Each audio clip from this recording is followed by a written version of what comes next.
Hello students, as you know, recently we had completed chapter 12 area related to circle and now we are going to start chapter 6 triangle. It is also important chapter और इसका basic आप already 7, 8 and 9 standard में पढ़ चुके हो और यहाँ पे और थोड़ा आगे हम डीपली पढ़ेंगे, ठीक है। तो चलिए आज से नया चैप्टर स्टार्ट करते हैं ट्राइंगल। सी स्टूडेंट, ये चैप्टर में मोस्टली आपके प्रूफ एंड टेक क्वेश्चन है, ठीक है। और ये चैप्टर में से आपके बोर्ड एग्जाम में मोस्टली थ्योरम ही आता है, तो थ्योरम पे आपको ज्यादा फोकस करना है, ठीक है, क्योंकि ये चैप्टर में से थ्योरम ही ज्यादातर आता है, तो अच्छे से ध्यान देना। चलिए स्टार्ट करते हैं। सबसे पहले दो टॉपिक्स मैंने लिखे हैं, तो वो दो टॉपिक्स में डिफरेंस क्या है उसके बारे में देखते हैं, ठीक है।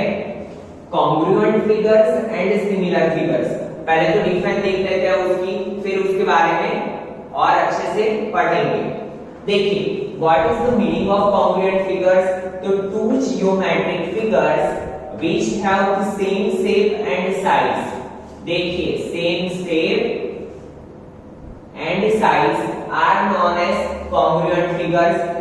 आप इसके बारे में 9th में भी पढ़ चुके हो, 9th में भी पूरा एक चैप्टर आता था आपका चैप्टर 7 ट्राइंगल। तो दो फिगर को कॉन्ग्रुएंट कब बोला जाता है? जब दोनों क्या हो, same shape and same size में हो, तो उसे क्या बोलेंगे हम? Congruent figures. Like C A B C, if AB is of 3 centimeter, D is also 3 centimeter, BC is of 3 centimeter, EF is also 3 centimeter and AC is of 3 centimeter, या फिर AC is of 5 centimeter and DF is also 5 centimeter। तो देखिए AB, DE, BC, EF और AC, DF same shape and same size हो तो उसे क्या बोला जाता है? Congruent figure. तो सिमिलर फिगर किसे बोलेंगे? तो देखिए geometric figures which have the same shape but different sizes are known as similar figure. Similar figure में क्या होता है? शेप सेम होता है बट साइज क्या होती है? डिफरेंट। साइज सेम हो वो जरूरी नहीं है। लाइक यहाँ पे कोई एक ट्राइंगल है जिसका मेजर है 2, 3 and 5 centimetre, A B and C, और यहाँ पे एक है दूसरा ट्राइंगल डी ई एफ जिसका मेजर है 7 सेंटीमीटर, 9 सेंटीमीटर, 12 सेंटीमीटर, ठीक है। तो देखिए दोनों है ट्राइंगल बट दोनों की साइज क्या है? डिफरेंट, ठीक है। तो जब भी सिर्फ सेम शेप हो, दोनों है ट्राइंगल बट दोनों की साइज क्या है? डिफरेंट, तो इसे हम क्या बोलेंगे? Similar figures. तो अच्छे से समझिए स्टूडेंट कि सिमिलर फिगर और कॉन्ग्रुएंट फिगर में डिफरेंस क्या है। कॉन्ग्रुएंट फिगर वो होती है कि जिसका शेप एंड साइज दोनों सेम होता है, बट सिमिलर फिगर वो होती है कि जिसका क्या हो, शेप सेम हो बट साइज क्या होती है? अलग अलग, तो उसे हम क्या बोलेंगे? सिमिलर फिगर्स, ठीक है। तो आई होप सो कि सिमिलर फिगर और कॉन्ग्रुएंट फिगर में आपको क्लियरली डिफरेंस पता चल चुका होगा। कॉन्ग्रुएंट फिगर उसे बोलते हैं जिसका साइज एंड शेप दोनों सेम हो, ठीक है, मींस दोनों एक जैसे ही हो, बट अगर सिर्फ शेप सेम है, साइज सेम नहीं है, तो उसे हम क्या बोलेंगे? सिमिलर फिगर्स, ठीक है। नाउ सी, अभी तक आपका एक्सरसाइज 6.1 पूरा ये दो कॉन्सेप्ट पे ही है, तो अभी हम इतना रखते हैं। जैसे जैसे आगे बढ़ते जाएंगे वैसे वैसे मैं आपको बेसिक और अच्छे से करवाता चाहूंगा, ठीक है, एक्सरसाइज से रिलेटेड, ताकि सब कुछ आपका मिक्सअप ना हो जाए। Now we will start exercise 6.1। बहुत इजी एक्सरसाइज है, अच्छे से ध्यान देना। देखिए फर्स्ट क्वेश्चन क्या है? Fill in the blanks.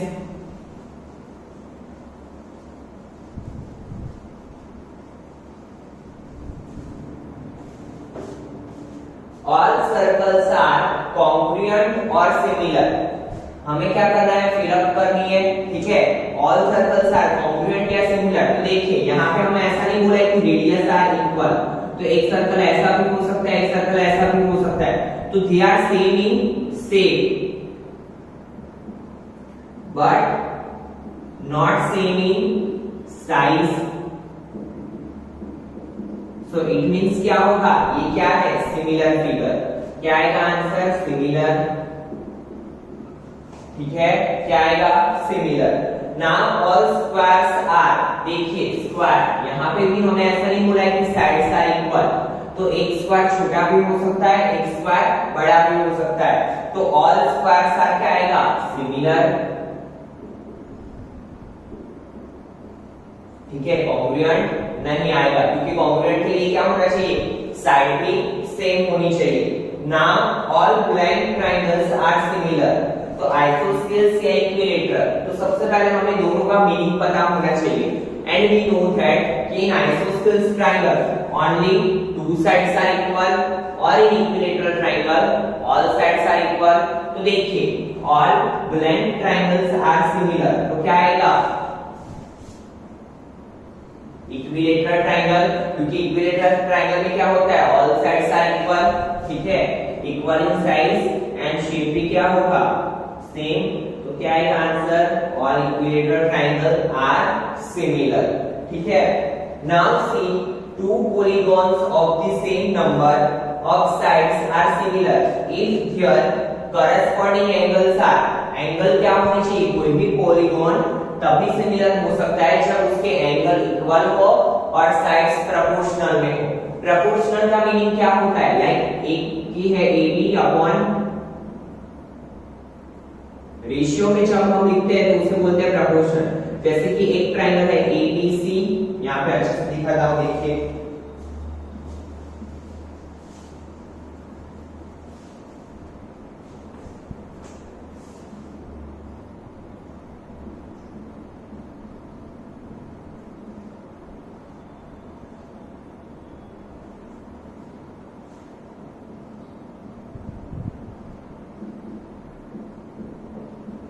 Like ABC है 2 3 4 और ये है 4 6 और 8 सेंटीमीटर रिस्पेक्टिवली, ठीक है।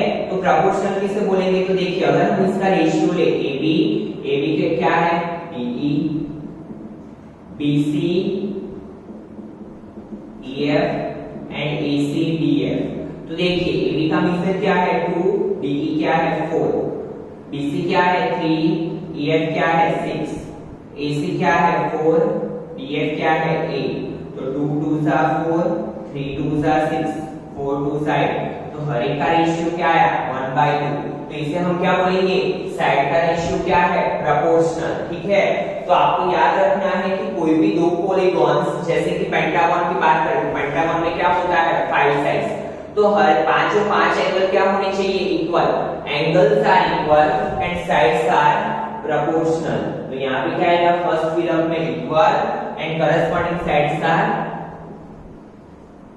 इक्वल, ठीक है, क्या होना चाहिए, angles are equal and their corresponding side, sorry यहाँ पे क्या आएगा, करस्पॉन्डिंग साइड्स आर प्रोपोर्शनल, ठीक है। तो कोई भी polygon like pentagon, hexagon, heptagon, octagon, कोई भी को अगर हमें सिमिलर बताना हो तो उसके एंगल क्या होने चाहिए, इक्वल एंड साइड्स क्या होनी चाहिए, प्रोपोर्शनल टू ईच अदर, ठीक है। तो आपका क्वेश्चन नंबर 1 कंप्लीट हुआ। Now we will see question number 2।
Now see second question क्या था आपका, गिव टू एग्जांपल्स ऑफ, एक तो था two similar figures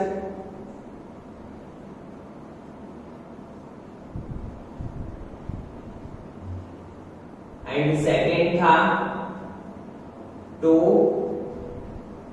non similar figures. ठीक है, क्या था, two similar figures and two non similar figures, उसके दो एग्जांपल्स दे रहे हैं। तो सिमिलर फिगर का मीनिंग क्या होता है, ऐसे फिगर्स की जिसका शेप क्या हो सेम बट साइज क्या हो डिफरेंट। तो देखिए अगर हम दो स्क्वायर ले लेते हैं या तो रेक्टेंगल ले लेते हैं तो उसका शेप क्या होगा सेम बट साइज क्या होगी डिफरेंट। तो यहाँ पे देखिए फर्स्ट एग्जांपल क्या होगा, टू सिमिलर फिगर का टू स्क्वायर्स। ठीक है, क्या होगा, to squares of equal size and second क्या होगा, टू सर्कल्स ऑफ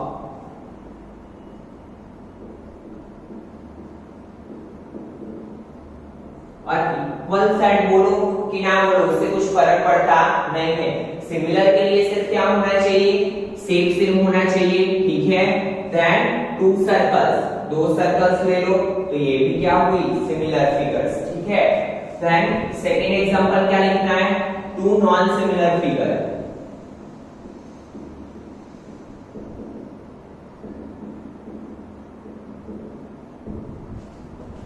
तो टू नॉन सिमिलर फिगर क्या होगी, तो स्क्वायर एंड सर्कल, एक हम ले लिए स्क्वायर एंड दूसरा ले लिए सर्कल। तो क्या होगा, जैसे कि ये मैंने सर्कल ले लिया और एक स्क्वायर ले लिया, तो ना तो ये साइज में सेम है ना तो शेप में सेम है। ठीक है, तो उसे हम क्या बोलेंगे, नॉन सिमिलर फिगर। उसके बाद हम ले लेते हैं ट्राइंगल एंड रेक्टेंगल।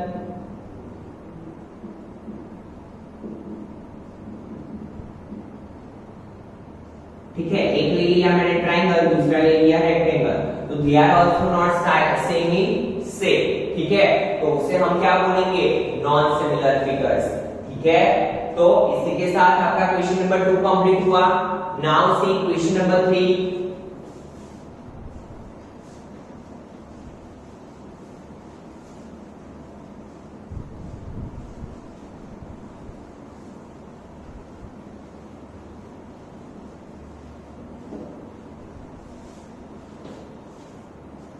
देखिए थर्ड क्वेश्चन है, उसमें आपको फिगर दी हुई है एक ऐसी,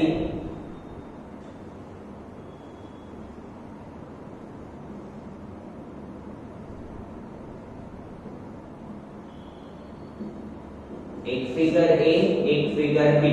इट इज 1.5 1.5 1.5 1.5 और यहाँ पे है 3 3 3 3। ठीक है, और हमें पूछा है इट इज कॉन्ग्रुएंट फिगर और नॉट। तो देखिए कॉन्ग्रुएंट फिगर के लिए क्या होना चाहिए कि उनकी साइड्स क्या होनी चाहिए, कोई भी पॉलीगॉन हो। ये है क्वाड्रिलेटरल, तो क्वाड्रिलेटरल को भी हम पॉलीगॉन बोल सकते हैं। कोई भी पॉलीगॉन की साइड्स क्या होनी चाहिए, प्रोपोर्शनल, और एंगल क्या होने चाहिए, इक्वल। तो देखिए यहाँ पे साइड्स प्रोपोर्शनल है, जैसे कि 1.5 divide by 3, 1.5 divide by 3, 1.5 divide by 3, 1.5 divide by 3, 2 2 2 2। तो क्या होगा 1/2 1/2 1/2 1/2। तो हर एक की साइड प्रोपोर्शनल है, कितना आंसर आ रहा है 1/2, तो इसका रेशियो इक्वल आ रहा है। ठीक है, यहाँ पे लिखेंगे हियर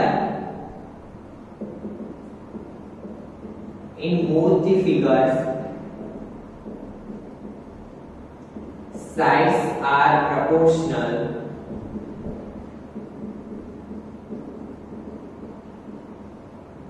but see but ये फिगर में हर एक एंगल कितने का है, इसका मीनिंग क्या होता है 90 डिग्री। सेकंड वाली फिगर में हर एक एंगल है 90 डिग्री का। ठीक है, बट यहाँ पे हमें कोई भी एंगल का मेजर दिया हुआ नहीं है, तो यहाँ पे क्या लिखेंगे, but angles are not equal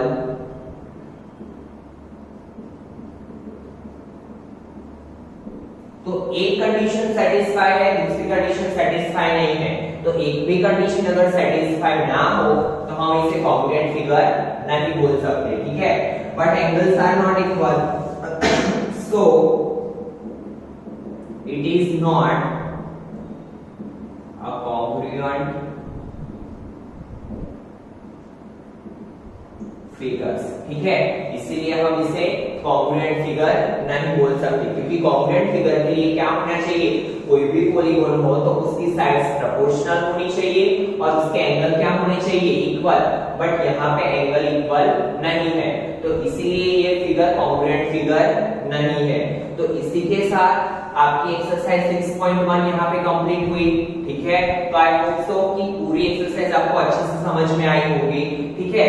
now we will start Thales theorem, और थेल्स थ्योरम को क्या बोला जाता है, बेसिक प्रोपोर्शनैलिटी थ्योरम। या तो आपको ऐसा भी पूछा जा सके कि थेल्स थ्योरम लिखो, right and prove Thales theorem, या फिर ऐसे भी बोला जा सकता है कि right and prove basic proportionality theorem.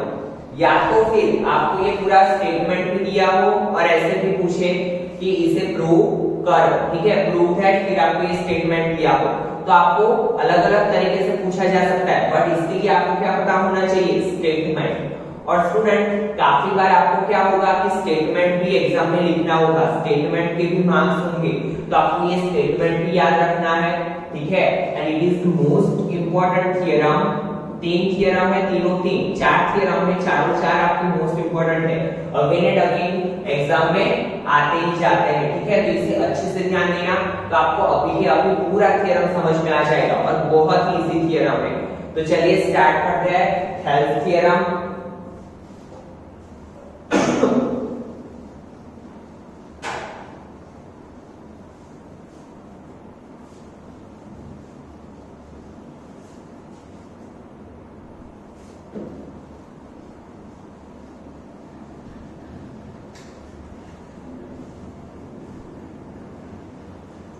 देखिए, कोई भी थ्योरम स्टार्ट करने से पहले हम स्टेटमेंट पढ़ेंगे और स्टेटमेंट के अकॉर्डिंग पहले फिगर ड्रॉ करना स्टार्ट करेंगे, और फिगर पे से हम क्या लिखेंगे, गिवन, टू प्रूव और प्रूव, ताकि आपको रट्टा ना मारना पड़े, ठीक है। तो देखिए सबसे पहले क्या है, if a line is drawn parallel to one of the side of a triangle, ठीक है। अभी किसकी बात हो रही है, एक लाइन की और एक ट्रायंगल की। और लाइन क्या है, ट्रायंगल की कोई एक साइड को पैरेलल। तो सबसे पहले हम क्या करेंगे, यहाँ पे गिवन और टू प्रूव के लिए जगह छोड़ देते हैं, गिवन टू प्रूव। नाउ लिखते हैं फिगर, ठीक है। तो देखिए फिगर कैसे होगी, पहले एक ट्रायंगल ड्रॉ कर लेते हैं, ABC, ट्रायंगल को नेम दे दिया ABC, ठीक है। नाउ एक लाइन क्या है, एक साइड को पैरेलल, तो यहाँ पे हमने एक लाइन ड्रॉ कर ली DE, या फिर लाइन को नेम दे दो L, और जहां पे पॉइंट इंटरसेक्ट कर रहा है वो है D एंड E, ठीक है। Triangle to intersect the other two sides in distinct point. देखो BC को पैरेलल है और बाकी की जो दो साइड्स बची AB एंड AC, और उसको क्या कर रहा है, दो अलग अलग पॉइंट पे इंटरसेक्ट कर रही है। कहां पे, एक को D पे और एक को E पे, ठीक है। ये आपने अपने तरीके से नाम दे दिए। then the other two sides are divided in the same ratio। then के बाद जो पोर्शन है वो क्या है हमारा, प्रूव करने का। तो देखिए प्रूव क्या करना है, उससे जो दो पार्ट्स बन रहे हैं, दो पार्ट को डिवाइड नहीं कर रहा है। जैसे कि ये पॉइंट D है, AD को दो पार्ट में डिवाइड कर रहा है, ये ऊपर वाला पार्ट, नीचे वाला पार्ट, ऊपर वाला पार्ट, नीचे वाला पार्ट। वो क्या लिखना है, सेम रेशियो। वो किस में डिवाइड कर रहा है, सेम रेशियो में। दैट मींस क्या होगा, ऊपर वाला पार्ट क्या है, अभी प्रूव लिखते हैं, AD upon DB is equal to, इस साइड का ऊपर वाला पार्ट क्या है, AE अपॉन EC, ठीक है। क्या होगा, AD upon DB is equal to AE upon EC। फिर से समझिए स्टूडेंट कैसे हमने फिगर ड्रॉ किया। If a line is drawn parallel to one of the side of a triangle, तो हमने सबसे पहले क्या किया, एक ट्राइंगल ड्रॉ किया और ट्राइंगल में एक साइड के पैरेलल एक लाइन ड्रॉ की जिसे नेम दिया L। फिर of the side of a triangle to intersect the other two sides, जो बाकी की दो साइड बची उसको कहां पे इंटरसेक्ट करा है, दो अलग अलग पॉइंट पे, that means B and E, वो दो साइड को नेम दे दिए। then the other two sides are divided into same ratio, जो ये दो साइड्स है वो क्या है, सेम रेशियो में डिवाइड हो रही है, दैट मींस ऊपर वाला पार्ट अपॉन नीचे वाला पार्ट, ऊपर वाला पार्ट अपॉन नीचे वाला पार्ट। ठीक है ना। गिवन तो आपको पता है कि जो चीज हमें प्रूव करनी होती है इसे हम प्रूव में लिखते हैं, और जो चीजें हमें दी हुई हो उसे हम कहां पे लिखते हैं, गिवन में। तो चलो जो चीजें दी हुई है उसे लिखते हैं। सबसे पहले क्या दिया हुआ है, ट्राइंगल एबीसी, तो यहां पे लिखेंगे ट्राइंगल एबीसी को कौन सी लाइन पैरेलल है, लाइन एल, तो यहां पे लिखेंगे लाइन एल, या तो फिर ऐसे स्टार्ट करेंगे, in triangle ABC line L is parallel to BC, कौन सी साइड को पैरेलल है, बीसी को। ये जो पहली लाइन है वो भी हमने लिखी इन ट्राइंगल, ट्राइंगल का क्या नाम दिया, ABC, line is parallel, line का नाम क्या है, L, is parallel to BC and it intersects. देखिए आगे भी मैंने वो ही किया, and intersects the other two sides के नेम क्या है, AB एंड AC। ठीक है, and it intersects AB and AC एट, कौन से पॉइंट पे इंटरसेक्ट कर रहा है, D and E, intersect AB and AC at D and E respectively. ठीक है, क्या करेंगे हम, फिर से समझिए, in triangle ABC line L, line क्या है, L, line L is parallel to BC, line L is parallel to BC and intersect AB and AC at respectively D and E, AB को डी में, AC को E में intersect कर रही है। ठीक है, स्पेशली मैंने लिखा, कोई भी चीज रट्टा नहीं मारनी है स्टूडेंट, अच्छे से समझते जाओ ताकि आप खुद से लिख सको। एक बार अगर आपने अच्छे से थ्योरम को समझ लिया आप खुद से लिख पाओगे अब तो बोर्ड एग्जाम तक। ठीक है, नाउ चलिए प्रूफ की बात करते हैं। तो प्रूफ में भी हम क्या करते हैं, जो करते हैं वो लिखते जाते हैं। तो सबसे पहले हम करेंगे बीई एंड सीडी को ज्वाइन, तो यहां पे लिखेंगे join CD and BE. D को मैंने ई के साथ ज्वाइन किया, सी को मैंने डी के साथ ज्वाइन किया। ठीक है, उसके बाद ड्रॉ, क्यों मैं ये ड्रॉ कर रहा हूं आपको बाद में पता चलेगा। ड्रॉ डीएम परपेंडिकुलर, ये मैंने क्या ड्रॉ किया यहाँ पे, इसका मीनिंग क्या होता है, right angle 90 degree. DM perpendicular AC, DM को किसके परपेंडिकुलर ड्रॉ किया, AC, and DM perpendicular AB. ठीक है, क्या किया मैंने, DM perpendicular AC, DM perpendicular AB, इतनी चीज यहां तक पता चल गई। ठीक है, नाउ बात करते हैं नाम ट्राइंगल एडीई। ऊपर वाला ट्राइंगल मैंने लिया, अभी हम इस साइड की बात करते हैं। ऊपर वाला ट्राइंगल मैंने लिया एडीई। ठीक है, एरिया ऑफ ट्राइंगल का इक्वेशन क्या होता है, area of triangle is equal to 1/2 multiply base multiply height. ठीक है ना, हमें कौन सा ट्राइंगल लेना है, एडीई। ठीक है, यहां पे लिखेंगे now in a triangle, now in, directly लिख देते हैं नाउ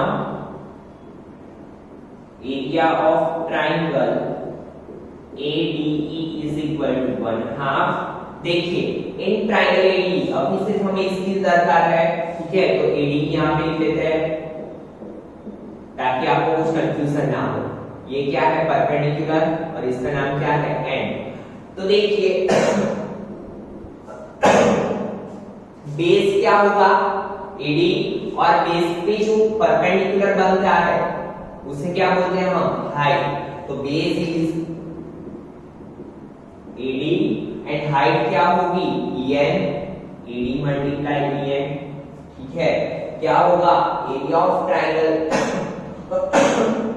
एडी, ई में क्या होगा, एडी बेस, en हाइट, ठीक है। नाउ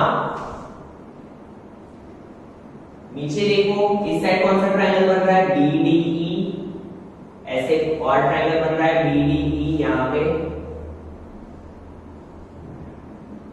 BDE, ठीक है। तो now in area of triangle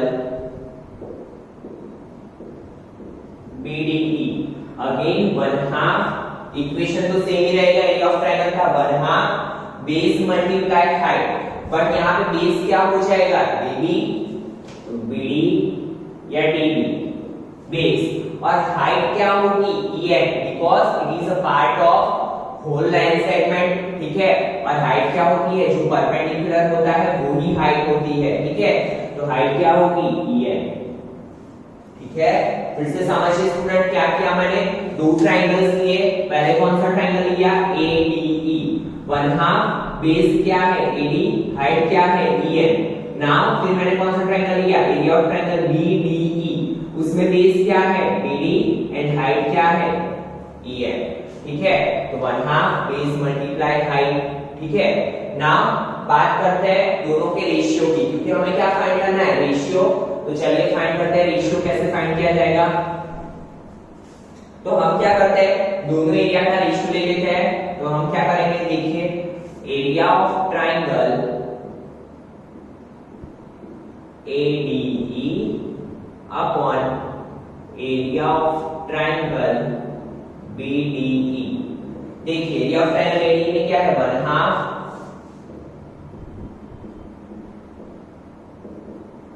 multiply AD multiply EN upon 1/2 multiply DB multiply EN, ठीक है। 1/2 कट, EN कट, तो होगा क्या, AD upon DB। Give equation number 1, ठीक है। क्योंकि इक्वल इक्वल चीजें क्या हो जाएगी, कट हो जाएगी। नाउ बात करते हैं लेफ्ट हैंड साइड का, तो कंप्लीट हो गया, इतना तो हमें मिल गया। अभी इसके बाद सेम प्रोसेस, यहाँ पे जो लेफ्ट हैंड साइड के लिए हमने जो प्रोसेस की, सेम प्रोसेस हम किसके लिए करेंगे, राइट हैंड साइड के लिए। तो देखिए नाउ अगेन ऊपर वाला ट्रायंगल तो सेम ही है, देखिए ADE, बट अभी बेस और हाइट कौन सा लेंगे हम, इस साइड वाला। तो बेस क्या हो जाएगा, AE, बेस क्या हो जाएगा, AE एंड हाइट क्या हो जाएगी, DM, ठीक है। चलिए देखते हैं। नाउ इन ट्रायंगल ADE, यहाँ पे एरिया लिखेंगे, now in area of triangle ADE क्या होगा, 1/2 बेस मल्टीप्लाई हाइट। बेस क्या है, AE, it is a base, and height क्या है, DM, तो लिखेंगे AE मल्टीप्लाई DM, ठीक है। और अभी आपको पता है क्या करेंगे हम, नीचे वाला पार्ट, तो नीचे कौन सा ट्रायंगल है, CDE,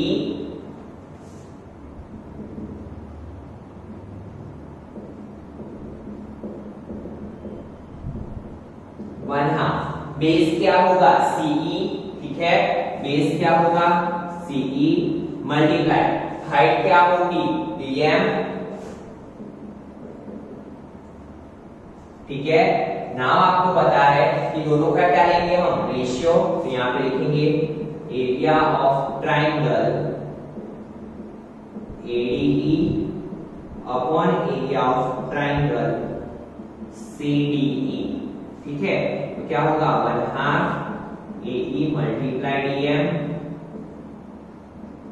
1/2 CE मल्टीप्लाई DM। तो 1/2 कट, DM कट, तो आंसर क्या आएगा, AE अपॉन सीई, यहाँ पे लिखेंगे area of triangle ADE upon area of triangle CD. Area of triangle ADE is equal to AE, area of triangle CD is equal to CE. ठीक है, ये equation number 2।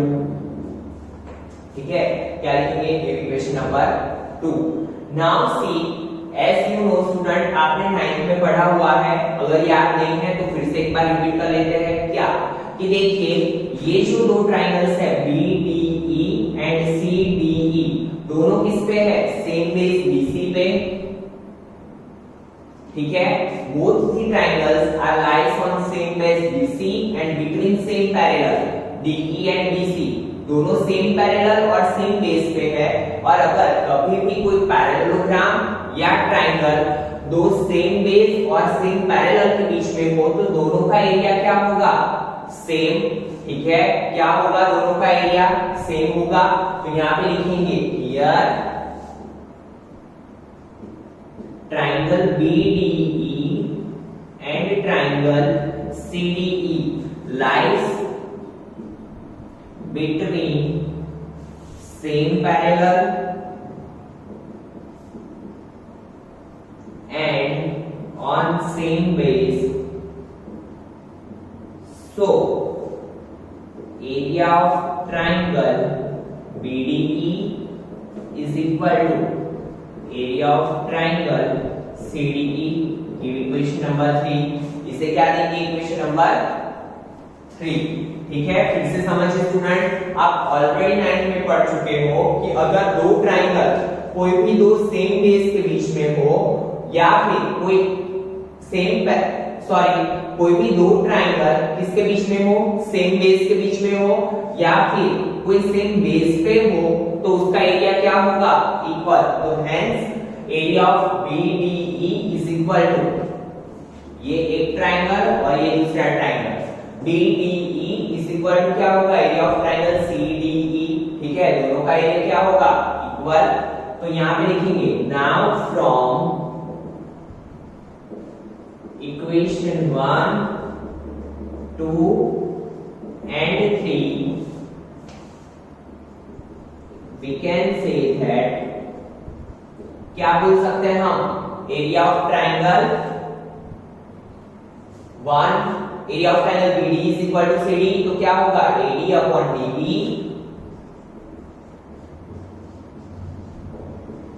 Is equal to AE upon EC।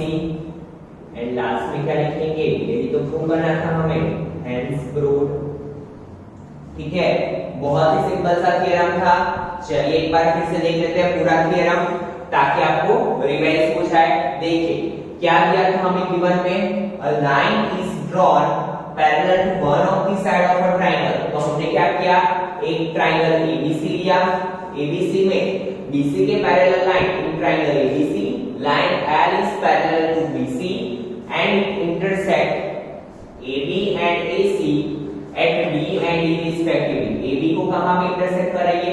D पे। AC को कहां पे intersect करेंगे? E पे। तो प्रूव क्या करना है? AD upon DB is equal to AE upon EC। ठीक है, नाउ प्रूफ में क्या किया हमने? सबसे पहले CD और BE को ज्वाइन किया, देन दो परपेंडिकुलर ड्रॉ किए, DM perpendicular AC, EN perpendicular AB। फिर पहला ऊपर वाला ट्राइंगल लिया, area of triangle AD, equation क्या होगा? 1/2 base multiply height, that means AD multiply EN और क्या होगा? AC multiply DM। ठीक है, फिर क्या किया हमने? नीचे वाले ट्राइंगल्स लिए और दोनों का रेशियो लिया। ठीक है, फिर कौन सी लाइन लिखी? एज वी नो दैट कि कोई भी दो ट्राइंगल अगर सेम पैरेलल के बीच में हो और कोई एक बेस पे लाइन कर रहे हो तो दोनों का एरिया क्या होगा? इक्वल। तो area of triangle BDE is equal to area of triangle CDE। Now from equation 1, 2 and 3 we can say that AD upon DB is equal to AE upon AC। ठीक है, तो इसी के साथ आपका ये थ्योरम कंप्लीट हुआ। इसको अच्छे से ध्यान में लेके प्रैक्टिस करना। ताकि आपके 4 मार्क्स आपको इजीली मिल सके। और एक्सरसाइज 6.2 के क्वेश्चंस भी यही थ्योरम पे है, तो अच्छे से याद रखना ये थ्योरम को, ठीक है। तो आज के लेक्चर में इतना रखते हैं। In next lecture we will see exercise 6.2। Thank you students.